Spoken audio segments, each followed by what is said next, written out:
Huli sa CCTV ang sunod-sunod na pag-akyat at pagpasok ng 7 armadong lalaki sa isang tahanan sa BF Resort Village sa Las Piñas. Ang detalye sa agenda report ni Andrea Salve.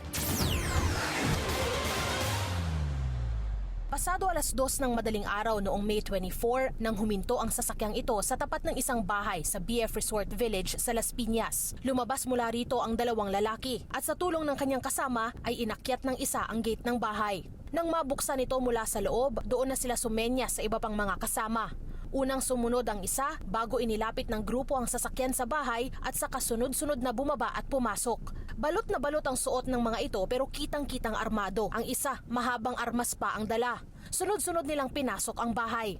Matapos ang higit 30 minuto, lumabas na ang grupo.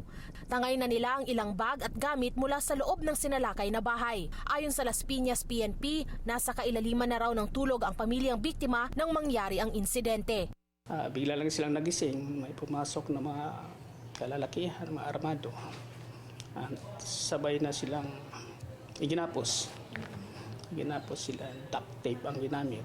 Importanteng mga bagay na nawala, katulad ng firearms, personal belongings nila, mga cellphones, at may mga cash na involved. Umaabot ng mga 382,000. Sa kasagsagan ng manhunt operation, natunto nila ang isa sa 7 sospek na aresto nila ito sa Makati. Isa raw ito sa mga positibong tinukoy ng mga biktima.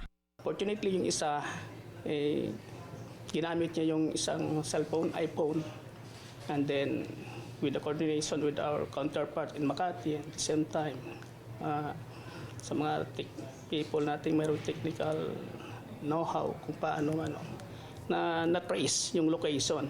The rest, dahil sa Erogs Gallery natin, mga previous records, nakuha natin yung mga previous records na with our counterparts sa Makati, sa Pasay, and then na-identify sila ng mga victims. Nakakulong na raw sa Makati ang nahuling suspect sa kasong paglabag sa anti-fencing law. Ang mga miyembro naman ng grupo ay sabay-sabay na sinampahan ng robbery sa Las Piñas City Prosecutor's Office. Para sa agenda, Andrea Salve, Billionaire News Channel. Manatiling nakatutok sa Billionaire News Channel, sumubaybay sa aming social media accounts at mag-subscribe sa aming YouTube channel para sa mga eksklusibong balita at storya.